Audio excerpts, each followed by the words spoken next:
Did you know? Did you know that without the Bible, humanity cannot distinguish between what is right and what is wrong? Did you know that not even evolution or science or whatever discipline you can think of, none of them can clearly explain why something is right or why another is wrong? Without the Bible, this is impossible.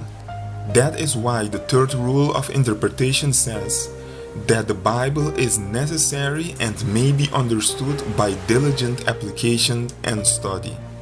Nothing that God revealed to us in the Bible will remain a mystery if we make an effort to understand it.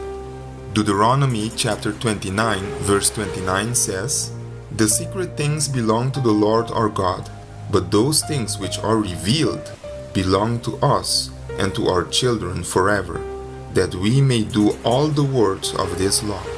If there's any topic in the Bible that you don't understand, whether it is about courtship, marriage, parenting, Holy Spirit, relationships, etc., dedicate the necessary time to the study of your Bible for yourself.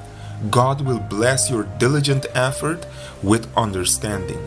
John chapter 6 verse 45 says, "It is written in the prophets, and they shall all be taught by God. Therefore, everyone who has heard and learned from the Father comes to me," says Jesus. This means that God has promised that if you want Him to teach you, He will. If you have any questions or this ministry has been a blessing to you and you want to support it, contact us. Did you know? Did you know? Did you know?